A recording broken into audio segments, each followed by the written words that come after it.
masih menunggu Bapak Ahmad Nasir Lutfi untuk bergabung bersama kita ya teman-teman. Tunggu sekitar 2 menit lagi.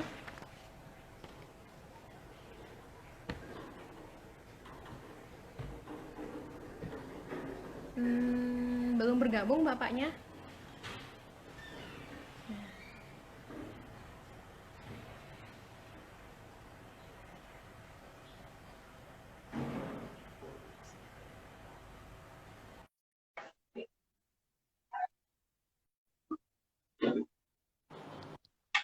Assalamualaikum Bapak.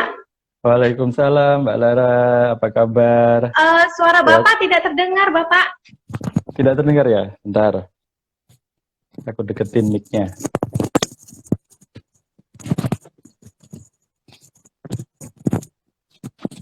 Sudah? Lebih Ya, bagus? sudah. Suara saya sudah terdengar dari Bapak Sudah? atau belum? Sudah? Oh iya. Bagus? Mm-mm. Sudah. Kita mulai ya Bapak. Ya, silakan Mbak Lara. Ya, Assalamualaikum warahmatullahi wabarakatuh. Waalaikumsalam Teman-teman warahmatullahi semua, wabarakatuh. Bapak. Selamat pagi Pak. Apa kabar Bapaknya, Selamat sehat? pagi. Alhamdulillah sehat, Mbak Lara apa kabar? Lama nggak Alhamdulillah ketemu sehat nih. Pak. Iya, Ya, lama tidak bertemu ya Pak. Em, Iya, saya sudah sangat rindu Pak dengan bapak-bapak dosen di sana, rindu dibimbing, rindu untuk digali lagi minat-minat nulisnya. Jadi Pak, mm-mm. kami menyapa Bapak, Bapak Lutfi aja ya Pak ya? Ya, Ya, silakan. oke. Ya, alhamdulillah kita masih diberi kesempatan Pak oleh Allah Subhanahu wa taala untuk Amin. eh, berdiskusi online pada pagi hari ini. Eh, jadi kita format diskusinya ini secara santai aja Pak, Mm-mm.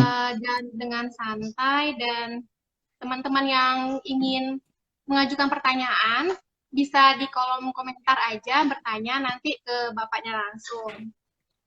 Sebelumnya saya memperkenalkan diri dulu kepada teman-teman, nama saya Alisa. Saya ASN dan sekaligus mahasiswi yang melanjutkan kuliah, Pak. Jadi Wah, baru semester alhamdulillah. 3 saya Pak mengambil Magister Ilmu Hukum. Mohon doanya ya Pak, semoga Di lancar tahun depan mana? selesai. Di Lampung Pak, Universitas Waduh, Lampung. selamat. Ya, berarti Yang setelah satu lulus itu ini langsung sempet istirahat dulu atau setelah lulus langsung ngambil S2 lagi? jadi saya lulus, saya hamil ya Pak, melahirkan anak Ya, setahun ya. baru nyambung lagi. Oh, berarti Kemarin sekarang sempat mau ikut ini Pak, Bappenas, cuma nggak lulus Pak. Mungkin kurang rezekinya. Nah, ya. Kemudian rezekinya di anak kita, ya. ya Pak, kita Oke, perkenalin dulu silakan, dulu Mbak. ya Pak. Mm-mm. Em, Bapak Ahmad Nasir Lutfi, ini bergelar SSMA ya Pak. Jadi beliau merupakan Ya. seorang dosen di Sekolah Tinggi Pertanahan Nasional. Beliau juga seorang aktivis sosial, juga seorang pegiat literasi. Kalau bahasa kita Pak, kaum milenial ini, Mm-mm. Bapak ini influencer di bidang Wis. akademis. Jadi begitu banyak karya-karya yang Bapak terbitkan, baik personal maupun kolaborasi dengan penulis lain ya Pak.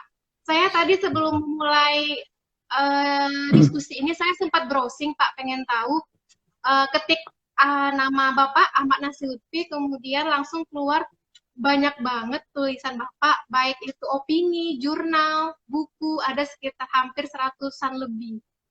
Terus saya coba baca Di, satu-satu, di, kemudian saya nggak sanggup, kepala saya pusing Pak.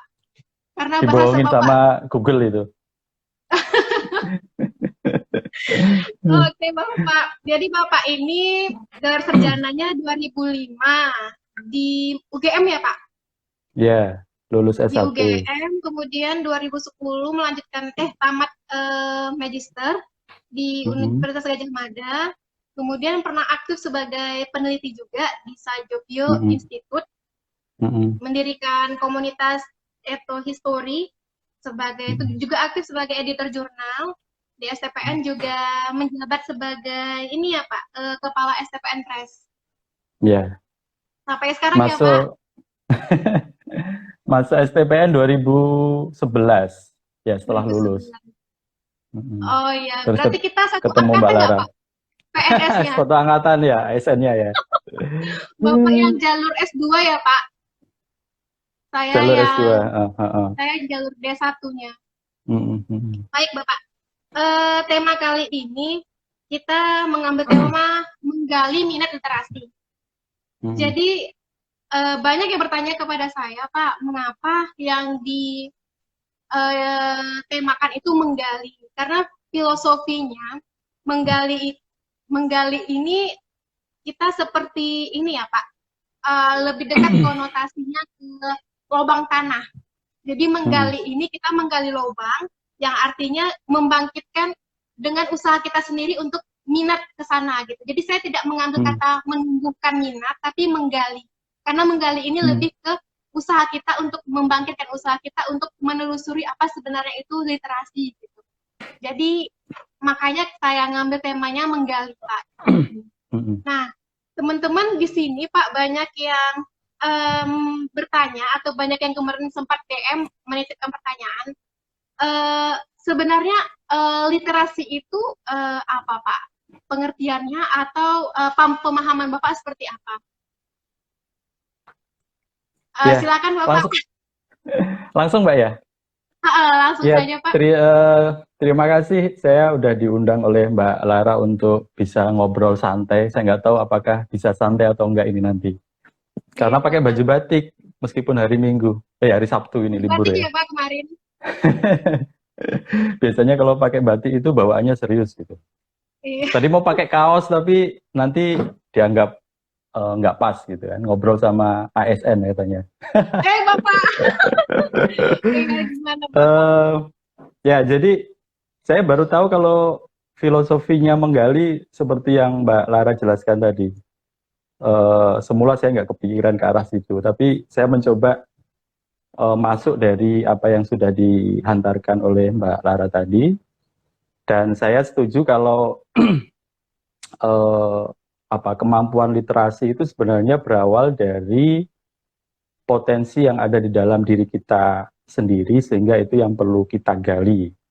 Karena kalau literasi itu secara sederhana kan ya kemampuan membaca dan kemudian menulis. Pertanyaannya kemudian apa yang akan kita baca dan apa yang akan kita tulis. Itu kan sangat tergantung dengan minat yang ada di dalam diri kita atau Iya. perhatian yang ada di dalam diri kita atau kepekaan yang muncul dari diri kita. Nah, sehingga pada dasarnya sebenarnya adalah berawal dari diri sendiri gitu. Itu sebenarnya juga berangkat dari pengalaman saya ya. Jadi ketika saya mulai menulis lah katakanlah begitu, dulu sepertinya tulisan pertama saya itu kelas 1 MTS ya. Dulu saya sanawiyah gitu atau SMP. Itu terpaksa harus menulis karena memang untuk menyikapi lingkungan yang ada di sekitar saya gitu kan.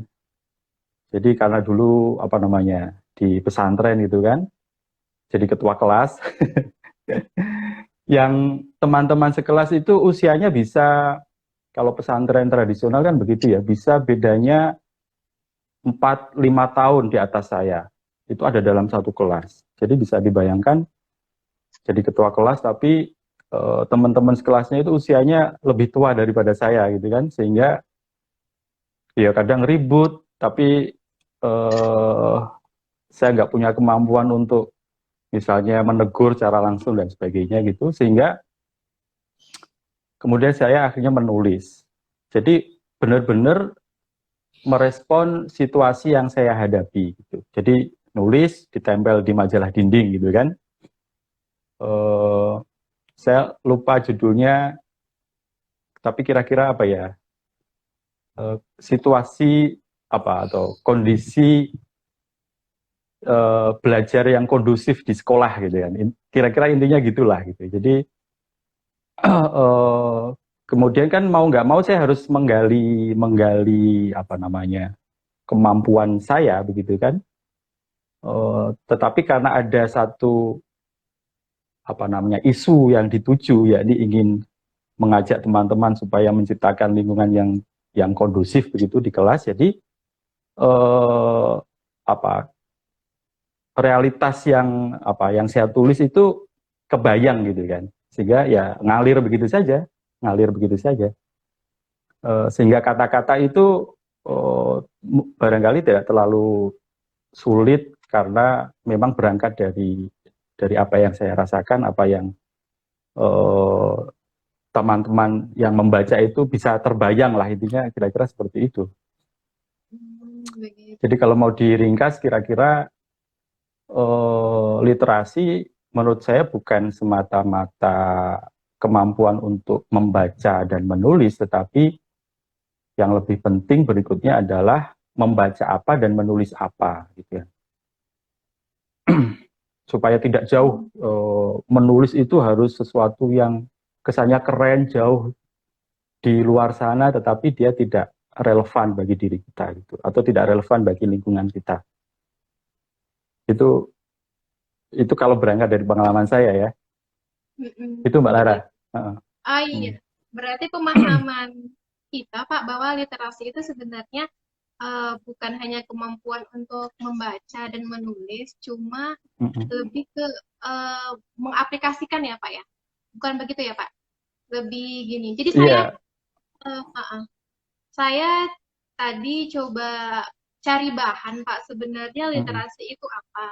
Jadi saya temukan itu literasi ini sebenarnya definisinya itu kan Pak kemampuan untuk membaca dan menulis. Dan dari bahan yang saya baca ternyata Pak kita sebagai masyarakat Indonesia itu harus memiliki lima literasi gitu Pak. Maksudnya itu literasi dasar yang harus kita miliki. Salah satunya literasi baca tulis hitung, literasi sains, literasi teknologi informasi komunikasi, literasi keuangan juga ternyata Bapak, literasi budaya dan financial literate. Iya, betul. Literasi keluarga negaraan. Nah, kewarganegaraan? Literasi kewarganegaraan merupakan salah satu menarik gitu. literasi dasar yang harus kita miliki sebagai masyarakat gitu Pak. Kemudian menurut Bapak apa manfaat dari kita membaca, menulis, kemudian menggunakan melahirkan inspirasi-inspirasi tulisan untuk kehidupan kita begitu Bapak? Apakah hanya untuk apa istilahnya ya Pak ya, melahirkan apresiasi diri atau membentuk pengakuan bahwasannya aku nih bisa loh nulis, aku nih punya buku terbitan atau bagaimana Pak? Ya, kalau motif awal ya kembali yang tadi berangkat dari pengalaman saya menulis itu karena ya pertama ingin menumpahkan kekesalan, awalnya kan gitu, kekesalan gitu ya. Jadi sebenarnya nanti kaitannya dengan ini sih ya, dengan kesadaran ya, membaca dan menulis sebagai bagian dari menumbuhkan kesadaran kritis gitulah ya, atau paling tidak ya kesadaran yang relevan bagi diri saya dan bagi lingkungan sekitar saya gitu kan. Tapi kemudian seiring dengan perjalanan waktu, mau tidak mau kan harus diperkaya dengan bacaan-bacaan gitu kan. Yang semula barangkali modalnya hanya perasaan ya, mencari kata-kata itu ya ditemukan begitu saja, tapi seiring dengan waktu kemudian misalnya saya ingin mendalami tema-tema tentang pendidikan, tentang sekolah gitu kan, tentang organisasi siswa gitu, mau tidak mau kan kemudian saya membaca itu, baca gitu kan. Jadi antara kenyataan yang ingin saya respon dengan bahan-bahan pengetahuan yang saya cari, saya kumpulkan, itu saling membentuk kesadaran itu. Jadi akhirnya ya itu tidak terlepas akhirnya di dunia SMA, aliyah ketika masuk di organisasi aja, jadi ketua OSIS juga gitu kan. Jadi begitu terus gitu. Dan menurut saya itu tidak semata-mata untuk eksis ya, saya bisa menulis gitu, tapi lebih ke memperluas gagasan dan mengkomunikasikan ya, mengkomunikasikan ide, visi kita berorganisasi itu mau dibawa kemana gitu kan. Dan kalau ada tulisan itu bisa lebih terkonfirmasi ya, dan bisa menjangkau pembaca yang lebih luas gitu. Kadang kalau misalnya rapat ya, rapat organisasi begitu, sebisa mungkin saya sudah ada bekal tulisan gitu ya. Jadi belum jangan bayangkan dulu literasi itu menulis untuk dipublikasikan ya, tapi tulisan yang benar-benar saya butuhkan waktu itu ya. Jadi kalau mau rapat saya bikin tulisan, saya fotokopi, saya edarkan dulu gitu, baru kita diskusi sehingga teman-teman pengurus begitu ya saya presentasikan, teman-teman pengurus merespon itu gitu kan. Dan atau bahkan pernah saya misalnya merespon isu pergantian seragam gitu kan, dan itu sempat heboh karena ada orang yang ya tidak selalu punya kemampuan untuk bisa beli seragam, sehingga ada yang pengen seragam yang lama saja, tapi ada yang pengen tampil keren, seragam baru, identitas sekolah gitu kan. Nah itu saya respon dengan tulisan, saya tempel di mading, teman-teman baca, guru akhirnya baca gitu. Jadi dari situ mungkin bisa mengarah pada dimensi literasi yang lain ya. Misalnya tadi Mbak Lara bilang literasi kewarganegaraan ya. Satu kesadaran tentang kita punya hak dan kewajiban, kita bisa menyuarakan, kita bisa membangun kesadaran bersama, baik lingkup sekolah, lingkup kantor, lingkup lembaga, sampai dengan lingkup negara ya. Itu itu sangat bermanfaat sih. Bahkan di hal-hal yang kecil, misalnya kita menulis chat di WA gitu kan, beda sekali antara teman-teman atau ya komunitas kita yang mungkin kemampuan menulis dan menuangkan pikirannya kurang gitu kan, sehingga ketika ditulis di grup itu bisa menimbulkan salah paham kan. Sementara kita kalau sudah terbiasa begitu, bisa memberi pemahaman yang lebih lebih utuh dan tidak permukaan saja gitu. Iya, oh. Itu Mbak. Iya, berarti mulanya Bapak menulis atau melahirkan inspirasi itu berawal dari keterpaksaan ya Bapak? Ya, keterpaksaan dan ya menjawab situasi yang dihadapi ya. Jadi saya mengingat dulu awal saya menulis itu Pak, memang terpaksa. Awal-awal saya di kampus karena tugas yang utama, terus karena saat itu saya berpikir begini Pak, mengapa tugas-tugas ini hanya sampai nilai aja begitu. Nah, jadi saya ingin hanya untuk pemenuhan nilai, tapi kita tidak mendapat ininya loh Pak, istilahnya tidak mendapat outputnya gitu. Jadi saya pada saat itu ketika saya mengikuti salah satu lomba di kampus tentang ada tulisan gitu,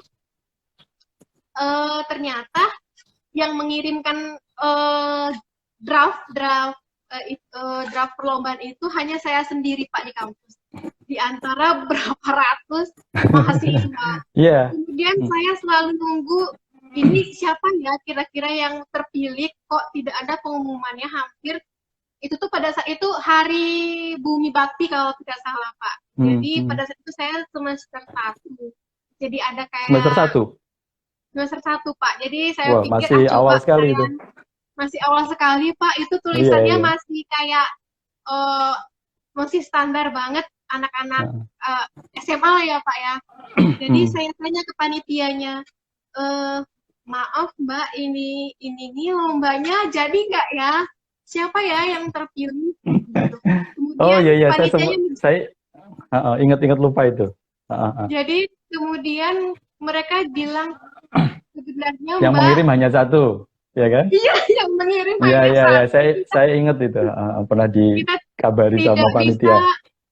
betul Pak, kita tidak bisa memilih karena yang Heeh. memasukin karya cuma satu. Bayangkan Pak, dari sekian banyak mahasiswa STPN saat itu yang mungkin saya tidak paham apakah teman-teman itu tidak tertarik atau memang ribet atau memang sudah di zona nyamannya uh, untuk datang kuliah, terus perhatiin dosen, udah ngumpul tugas, selesai, udah pulang, habis itu keluar nilai. Nah, mungkin begitu Pak. Jadi memang minat literasi ini memang harus ditumbuhkan dan dipaksakan untuk diri kita sendiri seperti yang kata Bapak tadi. Makanya Bapak kan berhasil banyak banget karya-karyanya yang memang harus digali terus ya Pak, berarti ya. Ya. Kemudian Iya. Pak, saya juga dapat bahan Pak, bahwasannya salah satu teori Pak atau pakar, jadi namanya itu Ignaz Frieden namanya Pak, tahun 99. Jadi pengelompokan membaca itu dibagi dengan 3 kelompok. Jadi yang pertama itu mereka yang memiliki kemampuan membaca yang sederhana. Berarti kan bebas dari buta aksara ya Pak. Namun karena akses terhadap bacaannya rendah dan minimnya keperluan untuk mempraktekannya, membuat kemampuan itu berkurang atau hilang. Jadi dia itu tidak buta aksara Pak. Jadi dia bisa membaca, cuma dia itu aksesnya itu rendah sehingga kemampuan untuk mempraktikkan apa yang dia bacakan itu hilang. Nah, kelompok ini dinamakan kelompok yang melek secara aksara, namun secara fungsional dan budaya itu buta.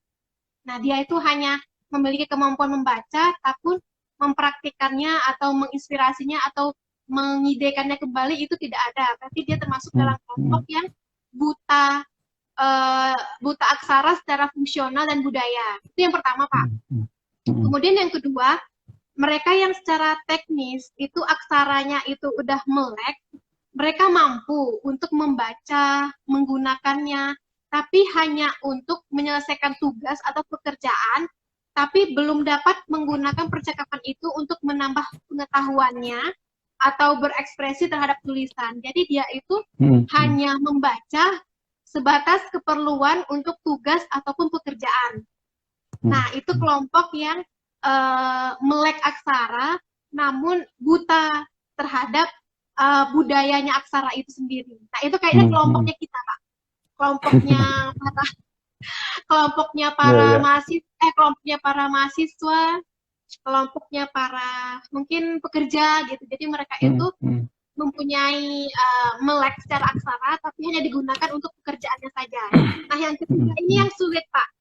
Jadi dia itu sudah menjadi kelompok budaya baca atau reading habit. Berarti mereka yang di samping kemampuannya membaca, menulis secara teknis dan fungsional, tapi dia menjadikan kemampuannya itu sebagai kebutuhan dan kebiasaan, sehingga tidak terbatas pada tugas dan pekerjaan saja. Nah, itu kayaknya yang harus kita capai ya Pak, budaya habit membaca. Menurut Bapak sendiri ini zaman yang era digital ini semuanya kan serba instan ya Pak. Jadi mereka jika ingin mengetahui suatu informasi tinggal klik. Saya pun termasuk dalam golongan itu Pak. Jadi saya suka lihat Instagram. Jadi Instagram itu kan semua informasi, berita-berita itu kayaknya begitu buka berita A, terus kita scroll. Jadi satu himpunan gitu loh Pak. Nah, berarti kan kita membacanya hanya sepotong-sepotong, tidak keseluruhan informasi yang kita peroleh gitu. Nah, itu bagaimana menurut Bapak menghadapi situasi yang seperti itu? Ya,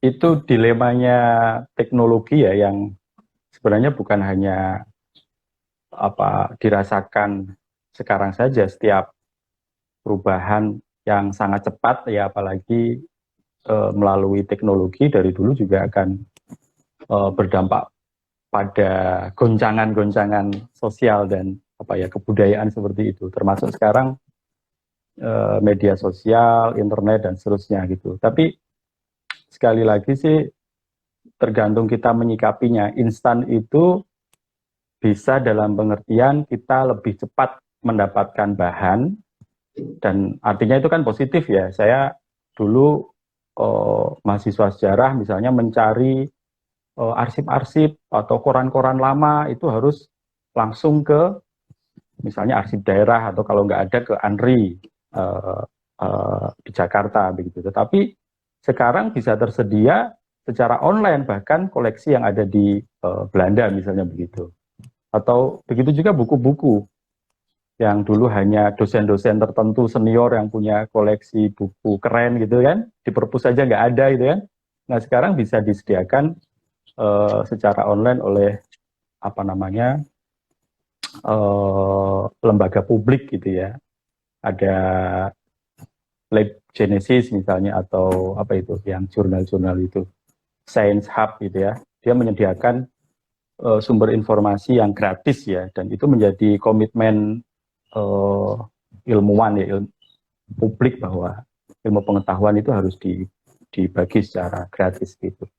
Jadi tinggal kita menyikapinya, instan dalam pengertian cara memperolehnya, dan itu positif, atau instan dalam pengertian kita memberi reaksi atau respon terhadap berbagai informasi yang beredar. Nah, kalau dalam pengertian itu kita harus hati-hati. Karena ada loncatan, kita belum melalui tahap budaya membaca yang tekun, tiba-tiba disodori oleh berbagai macam informasi, kemudian kita merespon secara cepat gitu. Makanya itu bahayanya media sosial kan, harimaumu jempolmu harimaumu gitu kan. Karena ada loncatan budaya literasi kita dari yang seharusnya membaca secara tekun buku atau apa begitu, tiba-tiba informasi itu tersedia setiap menit atau setiap detik di HP kita gitu kan. Nah, untuk generasi milenial ini ya, kalau saya sih menyikapi itu sebagai kemampuan untuk mengakses informasi, tapi harus dicerna dulu. Makanya literasi itu kalau dalam pengertian yang lebih lanjut tadi ya, ada 3 kriteria menurut Ignaz Gleaden tadi itu, menurut saya harus dibarengi atau masuk ke tahap yang lebih lanjut pada penalaran. Jadi literasi diukur bukan hanya kemampuan membaca dan menulis, tapi kemampuan menalar dan menyerap, mengolah informasi itu. Dan setiap generasi harus melakukan itu, mau generasi kolonial atau generasi milenial ya harus menyerap informasi itu dan menalar ya. Nah sayangnya di pendidikan kita tidak dilatih untuk berpikir logis ya, menalar terlebih dahulu. Padahal itu sangat penting gitu. Kalau kembali ke 3 kriteria tadi itu, pertanyaan yang bisa kita ajukan ke diri kita atau kita sebagai bangsa inilah Indonesia begitu, ini problemnya apa? Apakah problem personal ya, keengganan kita untuk membaca, atau problem kelembagaan ya? Sekolah-sekolah kita memang tidak menyediakan infrastruktur dan fasilitas yang memadai begitu, buku, kurikulum ya kan, dan seterusnya. Ataukah problem yang sudah sistematis ya, memang negara ini tidak menyediakan atau tidak memberikan perhatian pada dunia literasi gitu. Nah itu harus dilihat satu demi satu gitu kan. Jadi tidak bisa dikembalikan kepada problem individu, kok kamu minatnya rendah gitu kan. Tapi bisa jadi ya problem kelembagaan, sekolah kita tidak mengajarkan itu gitu. Belajar bahasa Indonesia aja suruh ngafalin nama-nama sastrawan, karyanya apa, tahun berapa, tapi tidak pernah diajak untuk mempraktekkan membaca karya sastranya seperti apa sih gitu. Ya, jadi kompleks dan memang harus dibenahi satu-satu. Ada problem mental individual itu, problem kelembagaan dan problem sistematis gitu ya. Gitu Mbak. Berarti begitu Pak. Berarti apa istilahnya kalau literasi itu bukan merupakan sepenuhnya kesalahan personal ya Pak. Istilahnya mereka Enggak. itu mungkin mempunyai minat lah ya Pak. Minat untuk mengembangkan dirinya, minat untuk membaca, namun sepertinya tidak didukung sarana dan prasarananya. Iya. Ya begitu. Saya jadi teringat dulu Pak, waktu zaman-zamannya sekolah itu SMP atau SD, jadi buku-buku itu sepertinya udah ditentukan Pak. Ditentukan seumpama dalam satu triwulan itu ini loh bukunya. Jadi Bu Guru ngambil materi dari ini semua. Jadi semua apa yang menjadi sekolah kita di sini dalam beberapa kitab buku itu. Nah, saya berpaham kalau seperti itu berarti guru, kita tidak menyalahkan guru ya Pak. Mungkin hanya sistem atau bagaimana ya. Jadi guru tidak memberikan akses yang besar gitu terhadap dunia literasi. Jadi hanya mentok terhadap buku-buku yang ditentukan oleh mungkin oleh sekolahnya atau mungkin oleh lembaga dinasnya atau mungkin oleh pemerintah yang udah menargetkan ini buku-buku panduannya, hanya dari sini bisa mengambil bacaan atau nanti ujian dari sini bagaimana gitu. Saya sependapat sama Bapak bahwasanya itu memang didukung oleh lembaga kita ya Pak ya, negara utamanya ya Pak. Berkaitan dengan itu Pak, saya coba mencari kemarin Pak data di mana waktu luang, jika mempunyai waktu luang itu ternyata masyarakat Indonesia Pak berdasarkan survei yang dilaksanakan oleh Perpusnas tahun 2015, jika masyarakat kita atau yang responden yang dimintakan datanya itu mempunyai waktu luang itu hanya sekitar 30% yang menghabiskan waktunya untuk membaca Pak. 30%. Sedangkan 70% lainnya itu menghabiskan waktunya untuk nonton TV, kemudian main games, kemudian media sosial, kemudian ya berhubungan dengan tablet atau komputer lah Pak. Berarti kita pahami bahwa memang negara kita masih belum memiliki ketertarikan ke dunia literasi, begitu Bapak. 30% itu angka tahun berapa itu? Itu udah itu lumayan 2015 itu. 2015 yang survei yang dilakukan oleh Perpusnas untuk 20 provinsi di Indonesia. Ya. Ya. Kemudian saya di sini ingin bertanya Bapak, apakah literasi ini hanya erat kaitannya untuk anak sekolahan atau anak yang menduduki bangku kuliah atau dosen atau tenaga pengajar atau gimana Bapak? Karena pemahaman orang literasi biarlah urusan dosen, biarlah urusan anak-anak sekolah, biar urusan anak-anak kuliah aja itu baca-baca. Kita kan pekerja nih, kita bekerja apa yang telah ditentukan aja. Gitu. Bagaimana Bapak? Kalau pengalaman saya sama sekali tidak betul ya, meskipun saya karirnya juga di akademisi ya, tapi ya karir di akademisi itu kan tidak selalu berkaitan dengan mengajar, meneliti atau pengabdian masyarakat ya, tapi ketika menempati tugas-tugas yang sifatnya tugas tambahan gitu ya, atau teman-teman di kantor itu tugas apapun itu menurut saya akan dipermudah kalau kita memiliki kemampuan literasi.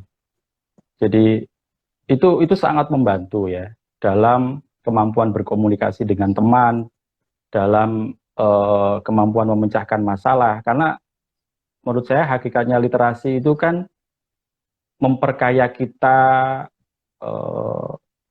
apa ya, secara pengetahuan maupun memperkaya kita atau merangsang kita untuk ya kalau biasa membaca kan tidak mudah untuk berkomentar ya. Jadi karena harus mengendapkan dulu gitu kan, harus mencerna mengendapkan dulu. Nah, itu membentuk karakter sebenarnya. Jadi literasi itu membentuk karakter untuk mencerna terlebih dahulu. Nah, itu sangat penting bagi dunia kerja kita, apapun itu ya. Jadi bukan hanya pengetahuan, tapi membentuk karakter yang lebih itu menalar dulu, mencerna dulu, kemudian melihat situasi dulu gitu kan, baru kemudian kalau bisa problem solving ya sampai ke situ tentu lebih bagus gitu. Tapi dan itu saya lihat beberapa teman, beberapa orang di lingkungan sekitar saya, apapun jabatannya, apapun ininya apa namanya profesinya begitu, sangat kelihatan bahwa yang bisa melakukan itu sangat terbantu karena kemampuan literasinya gitu. Jadi nggak benar kalau itu hanya spesifik untuk mereka yang bekerja di dunia akademis gitu. Ya, soalnya kan banyak peranggapan begitu Pak. Jadi bahkan saya cukup kepo Pak. Kepo di sini maksudnya tapi kepo sambil cari data Pak. Bahwasannya ini berdasarkan responden juga. Jadi masyarakat kita atau yang dimintain datanya itu ketika mempunyai uang, jadi dalam setahun itu mereka hanya menghabiskan 0 sampai 100.000 untuk membeli buku. Nah, itu pulsa satu paket aja udah habis.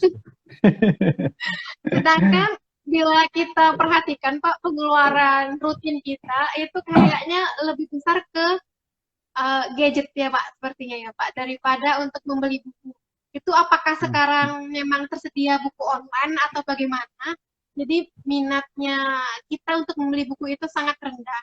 Nah, itu juga saya dapat data kalau masyarakat kita itu dalam setahun hanya memiliki 0 sampai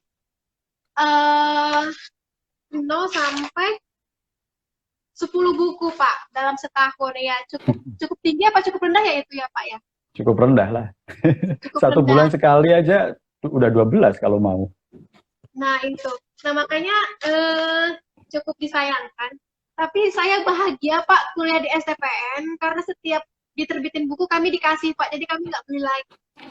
Jadi buku-buku saya kebanyakan hibahkan dari dosen-dosen yang saat itu ada apa Pak yang terbitan STPN Press. Jadi kita kan bagian pembagiannya. Tapi buku-buku itu rata-rata ada manfaatnya. Ada manfaatnya Pak. Tapi buku-buku itu rata-rata belum saya buka juga Pak, masih plastik utuh. Ya nyicil itu. Betul Pak. Kemudian gini Pak, bagaimana cara menumbuhkan minat Pak, minat literasi ini di samping ketepasaan tadi? Karena pada dasarnya segala apapun kan kita harus dimotivatori ya Pak ya. Harus didukung. Sementara orang sekeliling kita ya tidak ada yang terlalu dekat dengan dunia itu. Gimana Pak? Bagaimana Pak? Saya tadi ada apa namanya informasi melanjutkan dari obrolan tadi dan barusan Mbak Lara tanyakan itu ya. Saya kan kebetulan ya backgroundnya orang sejarah gitu kan. Terus sering mencari buku-buku lama begitu. Buku-buku paling tua yang saya punya itu manuskrip bahkan ya tulisan tangan gitu. Paling akhir abad 19 gitu ya. Kemudian beberapa buku itu tahun 1950-an, Orde Lama begitulah, pemerintahan Soekarno. Dan ternyata beberapa buku yang saya peroleh itu hasil koleksi jangan salah ya, bukan dari akademisi, tapi kan ada tanda tangan, ada namanya ya, itu pegawai-pegawai pemerintah, dan bukunya bagus-bagus. Jadi kalau misalnya kita bandingkan ya dengan generasi Orde Baru setelah itu, saya nggak tahu ya kenapa PNS kita di masa Orde Baru itu minat bacanya rendah gitu kan. Karena buku-buku yang saya peroleh di tahun-tahun katakanlah setelah ya mulai tahun 70-an sampai 80-an itu biasanya malah keluaran dari perpustakaan gitu ya. Itu kan ironis gitu ya. Jadi dari perpustakaan malah diobral gitu kan. Nah, kalau di periode tahun 50-an itu banyak saya peroleh bekas dari pemilik-pemilik pegawai. Jadi mungkin ya itu ada konteks politik ya yang membuat di masa Orde Baru kesadaran literasi, dan itu juga soal kesadaran politik kita turun kan, termasuk tadi literasi berkewarganegaraan akhirnya kan juga turun gitu. Yang seakan-akan menempatkan pegawai negeri itu sebagai mesin saja, bukan manusia yang punya kapasitas diri untuk berkembang secara intelektual, secara segala macam gitu. Jadi itu pelajaran sejarah yang bisa kita ambil bahwa tidak sepenuhnya kita baru beranjak untuk membangun kesadaran literasi, tetapi dulu kultur literasi kita luar biasa, apalagi kalau kita kembali ke era-era sebelumnya, dan di berbagai budaya di kepulauan saya kira punya karya-karya yang sangat monumental ya, manuskrip-manuskrip yang ditinggalkan oleh leluhur-leluhur kita gitu. Itu literasi. Jadi literasi bukan kemampuan membaca aksara Latin ya, tapi kemampuan menulis, menuangkan pikiran, merespon kondisi sosial, seni, sastra, itu luar biasa. Bahkan yang dituangkan di dalam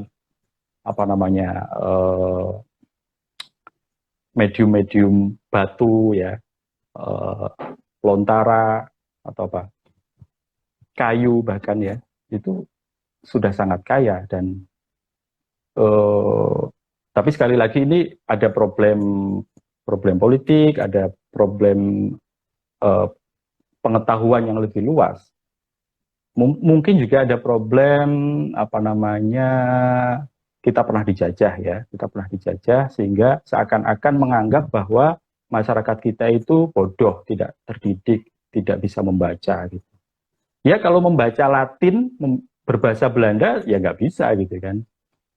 Tapi nenek saya, kakek saya itu menulis. Sampai generasi Pak D saya dengan ibu saya itu, ibu kalau mau pesen beli gula, beli beras, itu ditulis di selembar kertas pakai aksara Arab gitu. Pak D saya buka toko kan, pakai bahasa Jawa, Lut ini pesen atur ke Pak D ini pakai aksara Arab pegon itu ya. Nah, kemudian saya kembali ke motivasi ya, problem individu, problem personal gitu kan. Ini pengalaman ya, pengalaman saya, tapi lebih rutin itu ketika sudah kuliah gitu. Saya punya target setiap hari itu membaca mulai dari minimal 20 halaman gitu. Dan itu buku apa saja. Itu nggak Jadi misalnya pusing ya, Pak? kalau sudah masuk itu malah kayak nggak berhenti. Saya pernah menyelesaikan 4 seri novel ya, Pramudia Anantatur itu dalam waktu seminggu. Itu kayak nggak mau berhenti kalau nggak lapar gitu ya. Jadi karena sudah masuk gitu ya udah gitu. Tapi awalnya menargetkan diri 10 halaman, 20 halaman, sampai pernah sehari 60 gitu. Dan kalau nggak melakukan itu kayak ada yang kurang, ya sampai sekarang minimal ada sehalaman, 2 halaman yang saya baca. Terus menargetkan harus ada buku yang saya beli setiap dapat kiriman dari orang tua gitu kan. Jadi koleksinya akhirnya semakin tambah sampai sekarang. Apalagi kalau ASN udah punya penghasilan tetap ya, waduh, nggak ada problem lagi itu beli buku. Jadi Pak, eh eh, kalau mungkin nggak tahu ya Pak teman-teman yang lain Pak. Jadi kalau rata-rata ASN atau pegawai yang sudah bergaji itu tidak ada tidak ada apa istilahnya untuk beli buku itu tidak ada ininya Pak, tidak ada pos-posnya. Jadi mungkin hanya untuk kebutuhan ya kalau yang udah berkeluarga mungkin hanya untuk kebutuhan keluarga, kemudian bensin atau kebutuhan pulsa utamanya, kemudian untuk buku kayaknya nggak pernah Pak. Kalau tidak dari pembagian, nah mungkin itu Pembagian betul Pak. gratis. Jadi Itu buku kalau isinya tidak kuliah, peraturan perundang-undangan nanti. betul, iya betul Pak. Jadi kalau saya Pak di kantor itu kalau kerja itu landasannya cuma peraturan perundang-undangan. Jadi tidak ada apa istilahnya ya Pak ya referensi lain selain peraturan itu. Makanya terkadang saya sadari ini kenapa literasi saya semakin menurun dari kuliah-kuliah kemarin ya waktu di kampus. Gitu. Apakah memang, nah ini pertanyaan Pak, apakah atau bagaimana cara membagi waktu bagi kita yang mungkin bisa dikatakan sibuk dengan dunia kerja untuk menyediakan waktu setidaknya 10 menit apa 20 menit apalagi kayak saya ibu-ibu yang ngurus anak, suami segala macam menyisihkan waktu belum lagi kita akses media sosial ya Pak. Nah, itu bagaimana membagi waktu atau memanajemen waktu? Kalau pengalaman saya ya, kita kan gini, sering menempatkan membaca buku itu terpisah dari aktivitas yang lain gitu kan. Sehingga perlu dialokasikan gitu kan. Kalau saya sudah menganggap bahwa aktivitas membaca itu bagian dari aktivitas kita yang sehari-hari, baik itu di rumah maupun di kantor. Misalnya begini, membaca buku itu bagian dari aktivitas saya untuk refreshing bersama anak-anak ketika sudah capek gitu kan. Jadi bukan sesuatu yang terpisah, tapi menjadi bagian. Sehingga kita nggak perlu mengalokasikan waktu secara khusus gitu. Jadi pulang, kalau malam begitu ya dengan anak-anak ya sudah. Ya apalagi ada buku yang tersedia, awalnya mungkin anak itu melihat covernya bagus, lama-lama buka gitu kan, lama-lama pengen diceritakan, ya lama-lama ketagihan. Dan itu hampir bisa dibilang setiap hari, setiap malam lah ya. Begitu ininya ritmenya. Begitu juga kebutuhan masak saja misalnya. Saya kan senang masak nih, atau setidak-tidaknya bisa masak lah gitu kan. Saya punya beberapa buku tentang masakan gitu dan ya sudah asik aja gitu.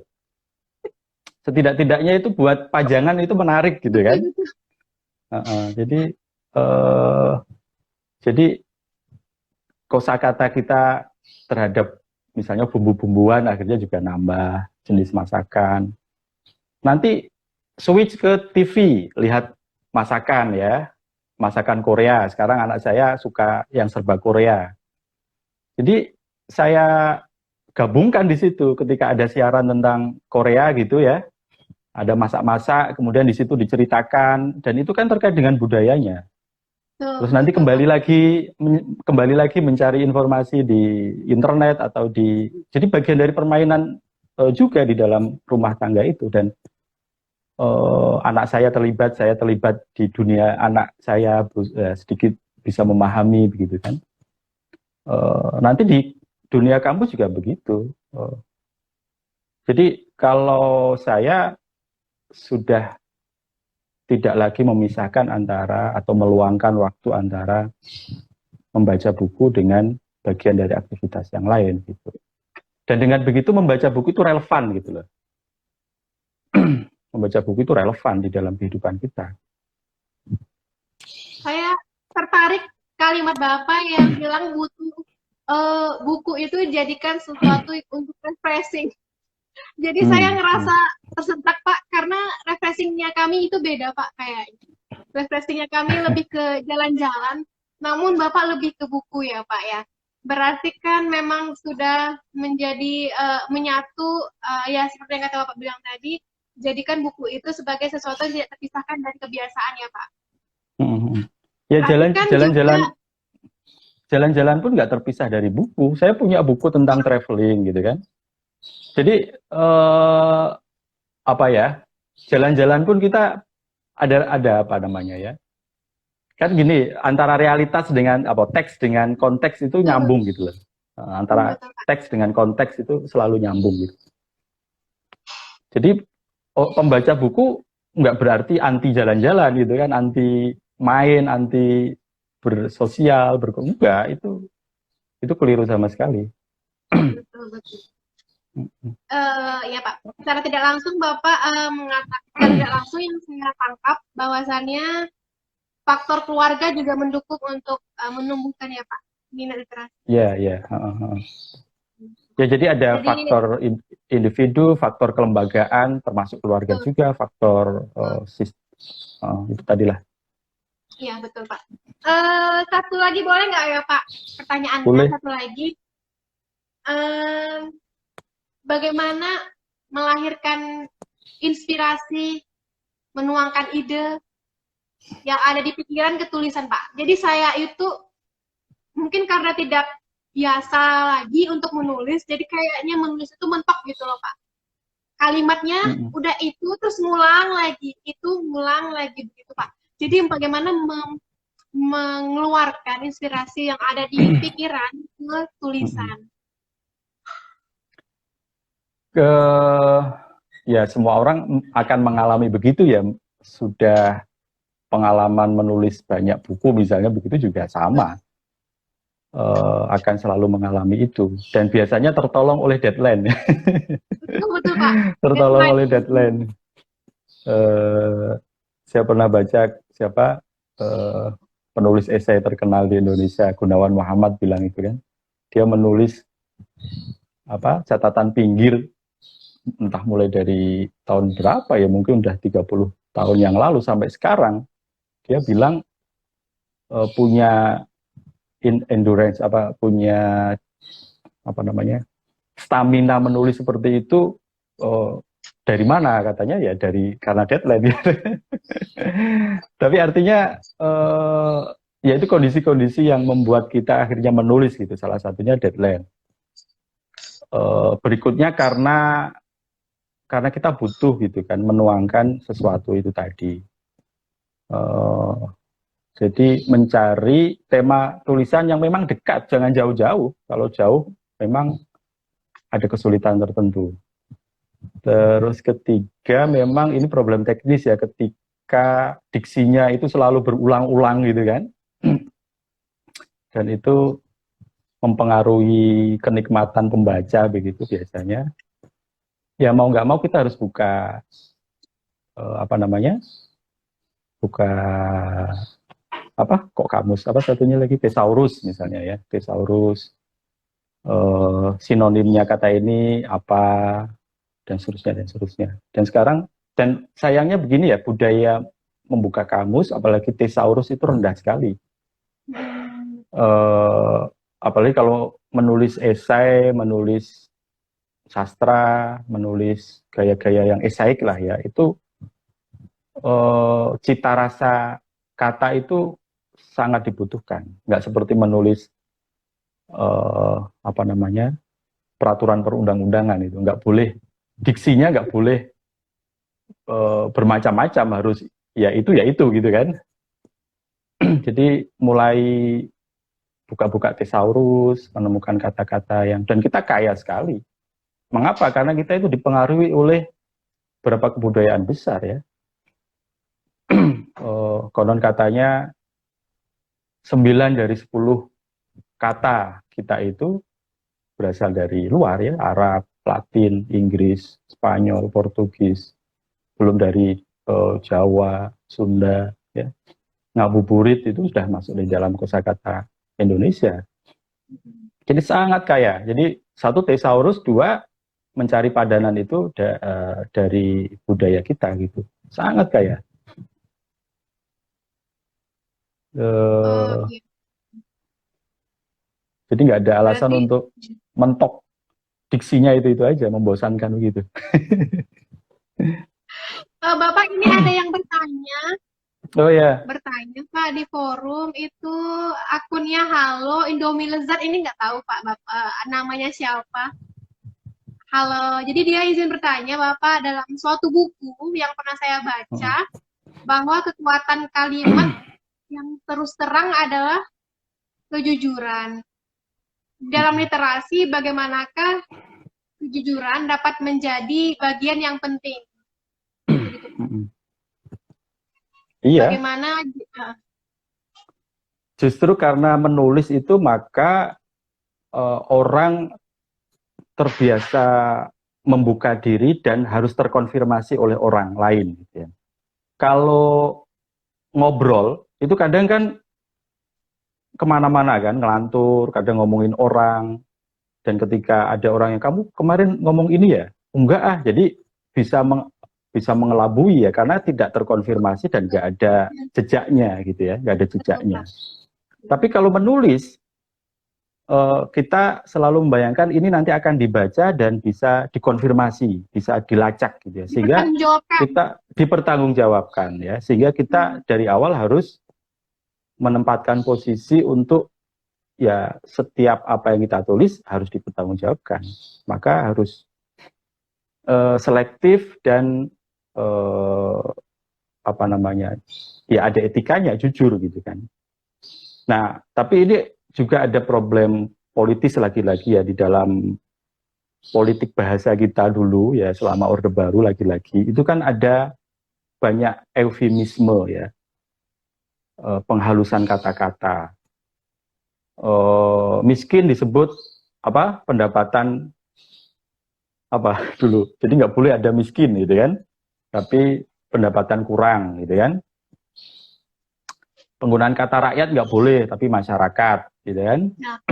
Jadi ada eufemisme dan itu ada struktur yang lebih besar yang membuat orang takut menggunakan istilah-istilah itu. Orang takut jujur untuk mengatakannya. Ada problem begitu. Atau kadang dengan akronim disingkat gitu kan. Apa misalnya kata petani itu nggak ada dulu ya, tapi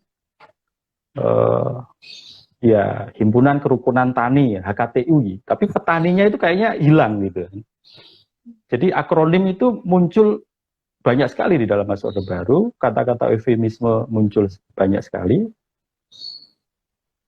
Dan kita kenal istilah jargon, gunakanlah apa bahasa yang baik dan benar, gitu kan? Baik dan benar dalam perspektif penguasa, gitu kan. Nah, tapi itu era yang sudah lewat, gitu ya. Rendra dulu bilang gunakanlah bahasa yang indah dan jujur, gitu ya. Nah, sekarang nggak ada alasan lagi untuk memperhalus ya sebagai cara untuk mengelabui kejujuran gitu ya. Tapi itu memang seni ya, seni antara,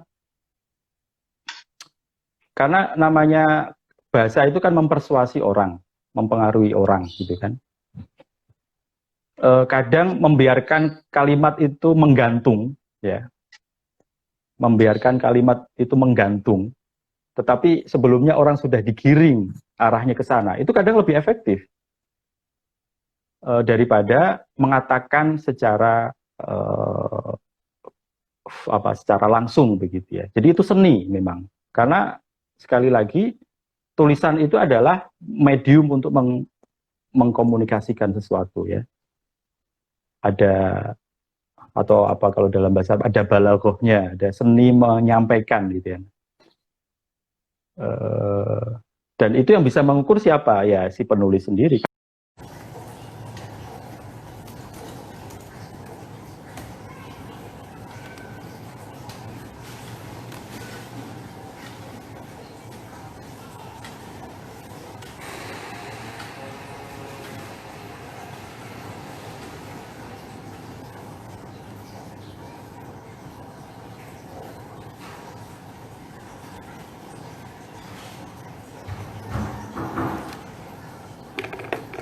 Kita menunggu, mohon maaf ini ada sedikit mungkin jaringan atau kesalahan sinyal. Kita menunggu Bapak Ahmad Nasir Lutfi lagi ya teman-teman.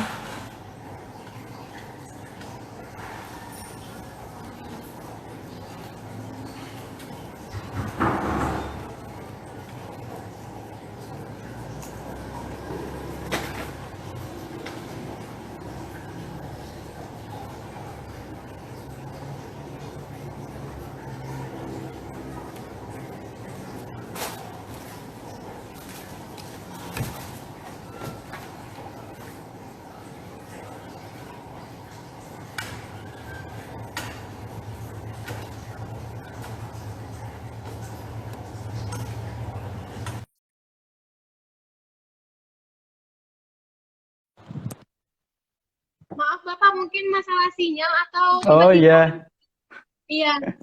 oke, Satu lagi sorry. Pak, Sorry pertanyaan kepanjangan tadi. dari, betul Pak. Pak, sebelumnya sapa dulu Pak teman-teman yang bergabung. Ini ada Oh dari ya, berbagai alumni ya Pak ya. Alumni D4, halo semuanya. teman-teman satu angkatan kita, saya, terus senior, Oke. terus ada juga alumni D1 dulu Pak, Mm-mm. kemudian senior, kemudian mungkin teman-teman kantor saya mungkin juga ada ini Pak. Semoga bermanfaat ya Pak Mhm. diskusinya. Amin. Ya, amin. Eh, Saya, Teman-teman kalau ingin bertanya bisa di kolom komentar, masih kita tunggu mm, sekitar mm, 10 menit lagi. Nah, ini mm, ada pertanyaan yang masuk Bapak. Ada sebagian pandangan bahwa membaca itu membosankan karena tekstual. Karena mm, sepertinya kalau ibaratkan buku tidak ada gambar-gambar itu kan istilahnya membosankan, Pak. Nah, mm, jadi banyak yang lebih suka secara visual. Nah, di era mm, digital ini bagaimana membangun minat literasi dalam kondisi yang demikian, Bapak. Jadi ya seperti yang saya bilang tadi, mereka lebih suka mengakses yang secara digital daripada yang benar-benar tekstual, Pak. mm, mm. Ya, sebenarnya nggak ada masalah sih mau buku e-book gitu ya, atau Betul, betul. buku tercetak itu nggak ada masalah. Beda kebiasaan kayak saya membaca buku cetak dengan generasi sekarang yang itu tadi, dari mana saja bisa diunduh gratis, itu nggak masalah ya. Dan saya juga melakukan itu. eh, atau dari sisi tampilannya, misalnya buku komik, buku grafis, buku eh, kolaborasi antara teks dengan gambar, itu Betul, tidak Pak. ada masalah. Jadi yang penting sesuai dengan minatnya. Dan saya sendiri juga mencoba berbagai tipe ya, kolaborasi. Misalnya saya menyusun buku Kronik Agraria Indonesia. Itu saya menyusun teksnya, ada teman seniman grafis yang luar biasa, sangat terkenal dia, namanya Alit Ambara itu. Dia yang menuangkannya di dalam apa namanya buku desain grafis, jadi pakai timeline gitu kan. Dan bagus sekali dicetak sebagai buku, timeline, jadi ada garis panjang, setiap kita membalik lembar itu ada garis tahun demi tahun, kemudian ada ilustrasinya, ada gambarnya, lalu dituangkan di dalam pameran, 24 meter kalau dijajarkan itu, orang membaca dan menonton gitu pameran itu. Pernah juga disajikan dalam bentuk eh, website ya, jadi kalau kursornya kita gerakkan, timeline itu akan jalan ke kanan, set, set, gitu, pernah juga. Jadi justru era sekarang, apalagi teman-teman yang sudah sangat biasa menggunakan apa namanya aplikasi, coding dan seterusnya, itu justru peluang luar biasa untuk mencoba media ya, mediumnya, dan membuat orang lain tertarik gitu ya. Jadi itu Tidak masalah mungkin ya, Pak, berkah, kalau nggak masalah, betul. mungkin berkah kita hidup di era milenial gitu ya, nggak dinikmati oleh generasi kakek nenek kita atau bapak kita, ibu kita dulu gitu. Tapi intinya Kemudian, itu Pak, harus harus berangkat dari apa yang diminati, apapun minat itu dan mencoba berbagai cara. Jadi misalnya yang kan ada teman kalian yang membuat aplikasi gitu ya. Iya, betul. Itu kan bukan hanya problem teknis ya, bukan hanya problem teknis programming gitu, tapi di belakang itu sebenarnya kan kemampuan literasi didasari pada pemikiran apa, riset-riset kecil tentang apa sih sebenarnya yang dibutuhkan oleh orang, ya kan? Kayak Facebook kan juga gitu.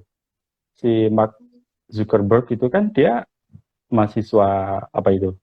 Komputer atau IT yang dia ikut kelas filsafat ya, dia ikut kelas psikologi sosial, dia ikut kelas apa lagi itu? Seni gitu kan. Kemudian dia kelas terbuka, kalau di sana kan orang mahasiswa masuk ke kelas siapapun kan bebas gitu kan, pengen dapat ilmunya ini ya udah dia masuk. Terus dia menyadari bahwa masyarakat kita itu kan sebenarnya semakin canggih tapi tidak terkoneksi gitu kan di ruangannya sendiri-sendiri. Terus dia terpikir bagaimana sih jadi memahami psikologi sosial masyarakat kita, bagaimana sih membuat program atau aplikasi yang bisa mengkoneksikan orang gitu kan. Betul. Lahirlah Facebook gitu kan. Orang yang sebelumnya itu tertutup, nggak mau terbuka, akhirnya Facebook itu kita selfie di mana aja diupload gitu kan, nggak lagi rahasia gitu. Dunia kita bisa diikuti setiap menit orang. Jadi itu mengubah. Jadi problem aplikasi teknologi bukan hanya problem teknis, tapi ada sesuatu di belakang itu. Sekali lagi, kalau Anda teman-teman senang game, senang apa tadi itu, akan sangat canggih kalau itu didasari pada pemahaman yang lebih menyeluruh, yang itu diperoleh dari literasi. Literasi, betul. Berarti menghadapi dunia yang serba digital malahan membuat kita semakin melahirkan inovasi-inovasi yang dasar literasi berarti ya Pak ya? Iya, jadi tidak malah membuat literasi itu tidak relevan, tapi semakin relevan. Jadi jangan dipisahkan itu. Dan itu tantangannya memang. Iya. Terus ini Pak, pesan apa Pak untuk kami Pak? Kaum yang bisa dikatakan malas atau tidak melek literasi ini, pesannya apa atau motivasinya apa? Kalau saya sih antara percaya nggak percaya literasi generasi muda kita itu rendah ya. Meskipun tadi ada survei, bisa jadi ya, saya nggak inilah, bisa jadi cara mengukurnya itu tidak tepat. Cara mengukurnya seperti cara mengukur generasi sebelum kita gitu kan. Kalau cara mengukurnya begitu, misalnya tadi tidak memisahkan antara digital dengan non digital, antara satu sastra dengan teknologi dan sebagainya, bisa jadi tingkat literasi kita lebih dari berapa tadi, 30% atau berapa ya. 30%. Nah, ya ini satu problem, artinya ya bisa iya bisa tidak gitu kan, tinggal cara mengukurnya. Tapi saya optimis sih sebenarnya, generasi kita itu mungkin memiliki kemampuan yang bisa menghubungkan satu dengan yang lain secara cepat gitu ya. Betul, itu kelebihannya ya. Tapi sekali lagi harus diingat bahwa tidak berarti kita mudah terhubung ya dengan medsos. Berarti kita membangun jaringan, itu dua hal yang berbeda. Terkoneksi dengan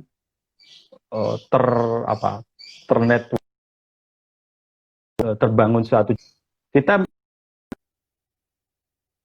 bisa saja tapi tidak membentuk satu jaringan. Nah, itu yang harus dinaikkan. Kayak ini Mbak Lara menyelenggarakan obrolan ini, menurut saya bagian dari ingin membangun satu jaringan, ya kan? yang semula terhubung begitu saja dengan para alumni, tapi sekarang ini membangun satu jaringan ASN muda, ATR BPN gitu kan, yang apa, yang haus yang akan sadar, betul. ya, yang sadar literasi, yang peduli begitu, yang optimis, yang tidak ngelokro apa itu, tidak putus asa menghadapi situasi di kantor, situasi rumah tangga, Betul. situasi sosial. Jadi menurut saya ya kita, Anda, teman-teman adalah generasi baru yang diuntungkan banyak hal, tapi sekaligus harus dinaikkan ininya, kesadarannya menjadi membangun satu jaringan itu tadi. Tidak hanya terhubung tapi networking ya. Ini Pak, mungkin pertanyaan terakhir ya Bapak, dari akunnya Mas Johan Sanane Argono. Ini dia manggil Bapak Bu. Itu teman kuliah saya itu. Oh begitu. Jadi kan Dia guru. Bapak tadi ya kita. Ya. Gimana Bapak? Ya, dia guru sekarang kalau nggak salah di Blitar atau sudah pindah di mana. Oh begitu. Nah ini kan termasuk networking ya Bapak. Jadi teman-teman Bapak pun itu izin nanya Bung Lutfi. Oke. Bagaimana cara memaksimalkan program literasi di sekolah? Kenyataannya di lapangan itu program itu tidak terlaksana dengan maksimal. Ya, gitu. Ini kegelisahan seorang guru ini kan. Kalau baca data-data gitu ya, saya sempat browsing juga sekilas. Tingkat ketersediaan perpustakaan di Indonesia secara keseluruhan, berbagai jenis perpustakaan ya, mulai dari perpustakaan daerah, kabupaten, kecamatan, desa, sampai komunitas, perpus sekolah gitu ya. Itu konon katanya tingkat ketersediaannya hanya 20% ya dari seharusnya yang dibutuhkan. Kalau ketersediaan perpus di sekolah bisa jadi malah kecil angkanya gitu kan. Jadi satu, memang ada problem kelembagaan itu tadi, tidak adanya perpus gitu. Kalaupun ada perpus, ya koleksinya nggak cocok, nggak memadai gitu kan. Nggak cocok dan nggak memadai gitu. Karena perpustakaan itu diposisikan sebagai pengadaan, proyek pengadaan. Dia bukan jadi jantung dari ya aktivitas pendidikan gitu. Menjadi jantung ya misalnya, kenapa sih misalnya 30 menit atau 40 menit mata pelajaran itu separuhnya itu tidak diajarkan untuk membaca, ya biarkan aja baca gitu kan. Entah bukunya dibawa ke kelas atau siswanya dibawa ke perpus gitu. Baca aja, suruh milih gitu kan. Itu kreativitas guru gitu kan. Jadi secara jam juga terpenuhi, dorongan untuk membaca terpenuhi. Ada teman saya namanya Mas Heri Anggoro yang komentar juga di Facebook itu kan, itu luar biasa. Sekolah swasta, apalagi kan dengan keterbatasan fasilitas, tapi karena dia punya minat yang luar biasa, dari dulu mengumpulkan buku, setiap bulan membeli buku dari gajinya yang saya nggak tahu, dan membawa buku-buku itu ke sekolahnya, jadi buka lapak gitu kan, dan ya itu luar biasa. Di Jogja dulu ada Mbah Dauzan yang veteran ya. Coba gaji veteran berapa sih? Tapi mengumpulkan buku dan keliling mengedarkan, siapa yang pengen baca buku, nanti seminggu kemudian keliling untuk dikembalikan gitu. Jadi di tingkat keterbatasan kelembagaan semacam itu selalu ada orang-orang berhati mulia gitu dan kreatif untuk mengatasi kendala semacam itu gitu. Jadi ya antara optimis dan pesimis itu harus saling ini, memang begitu, tapi harus ada selalu jalan keluar gitu. Berarti juga ada peran guru juga ya Pak untuk istilahnya itu membawa murid-muridnya ke dunia. Iya, vital sekali peran guru itu. Beberapa Oke. teman yang saya jumpai yang katakanlah sudah jadi sekarang itu ya, selalu ada cerita dulu terinspirasi oleh guru gitu. Betul, betul. Saya juga Pak. Iya, iya, Saya coba juga. Saya di saya di jujur Pak, uh, dari SD sampai saya D1 itu saya tidak sama sekali bisa nulis uh, gitu Pak. uh, Jadi saya termasuk buta yang tadi itu buta budaya aksara. Nah, ketika saya ketemu D4 dosen-dosen yang hebat-hebat, saya jadi terinspirasi. Dan pengaruh itu saya dapati dari dosen-dosennya itu juga, Pak. Karena mungkin mereka mendekatkan kita, mereka memberikan kita, ini loh buku-bukunya, referensinya, ini loh bahannya. Jadi kita semacam termotivasi begitu, Pak. Jadi saya pikir, wah dosennya aja semangat, kenapa kita sebagai mahasiswa tidak mau mencoba untuk menggali itu, begitu. Jadi memang mungkin betul kata Bapak. Jadi ada peran guru atau tenaga pengajar untuk mensupport mahasiswa atau siswa. Ya, ya, ya.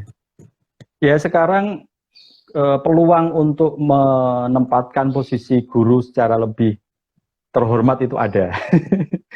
Kalau sebelumnya guru sangat dibebani oleh tugas-tugas administratif ya, yang membuat dia itu akhirnya kayak petugas saja. Jadi bukan guru gitu kan. Nah sekarang ada namanya, semoga benar gitu ya, sekolah apa kampus Merdeka atau di sekolah itu apa namanya, itu harus mengembalikan peran guru sebagai pendidik, peran student learning center gitu ya, mahasiswa atau siswa sebagai pusat dari proses belajar itu gitu. Dan itu nggak ada di panduan bagaimana mengajar gitu. Jadi jangan terlalu dibebani yang begitu memang. Saya itu kadang merasa begini, semakin canggih pemerintah ini mengatur, semakin menjauhkan kadang dari fungsi-fungsi guru. Sehingga kadang saya teringat dulu saya di pesantren itu kayak gitu nggak peduli, yang penting yang ngajar dan interaksi dan ini gitu kan. Karena apa? Sekarang ini ya dengan manajemen dan birokrasi semacam itu berangkat dari asumsi yang keliru, berangkat dari asumsi mencurigai guru, mencurigai dia sebagai pegawai yang nanti kalau nggak ngajar sesuai dengan jamnya berapa, gimana kalau bolos, gimana kalau seenaknya sendiri, gimana kayak sehingga diatur gitu. Jadi berangkat dari asumsi yang keliru, merasa tidak percaya, rasa mencurigai. Apalagi sekarang guru dituntut oleh angka kredit ya Bapak, angka kredit, mereka harus memenuhi target-target dari kita ya Pak. Ini Bapak ada dari Bapak Johan lagi katanya, terima kasih Bung Lutfi. Memang orang yang berkualitas seperti Bung Lutfi ini mahal harganya, mahal banget Bapak. Memang orang seperti Bapak Lutfi ini mungkin tidak banyak ya lingkungan kita, dan keberadaannya sangat memberikan inspirasi buat kita semua. Bapak Lutfi, terima kasih ya Pak atas ilmu, sharing, diskusinya kepada kita semua. Sama-sama. Semoga bermanfaat. Mohon maaf waktunya kita saya ambil senang sebentar sekali. ya Pak. Saya senang sekali. Iya Bapak. Jadi saya bergabung. Tadi coba cari kata-kata mutiara Pak. Jadi bukan kata mutiara ya, maksudnya kata inspirasi gitu. Bahwasannya demokrasi hanya akan berkembang di suatu masyarakat yang para warganya adalah pembaca, yaitu individu-individu yang merasa perlu untuk membaca, bukan sekedar pendengar dan gemar membaca. Berarti demokrasi itu berkembang bila masyarakatnya itu penuh dengan ketertarikan di membaca, begitu Pak. Begitu Pak Lutfi. Saya setuju. Terima kasih Pak, semoga Bapak sehat selalu, diberikan Amin. kemudahan, kelancaran dalam Amin. beraktivitas, dapat menebar manfaat di mana saja,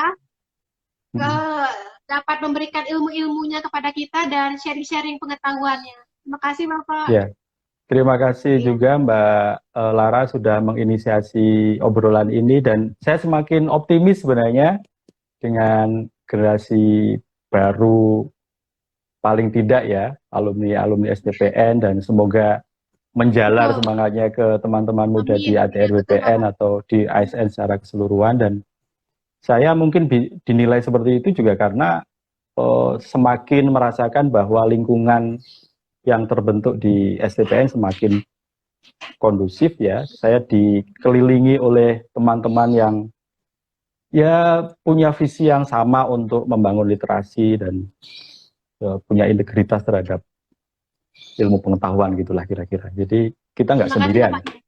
Jadi merasa Ya, tidak terima sendirian kasih itu Bapak. penting. Insya Allah dengan Terima kesempatan kasih. kita bisa ngobrol santai lagi. Ya, mohon maaf Sampaikan buat. salam ya Pak. Rindu kami kepada dosen-dosen di SFPN semua. Ya, Semoga ya. Bapak Terima dosen kasih, dan insya Ibu Allah. dosennya selalu sehat. Assalamualaikum Bapak. Ya, Waalaikumsalam. Terima kasih untuk semuanya yang menyaksikan. Ya Bapak. Waalaikumsalam warahmatullahi wabarakatuh.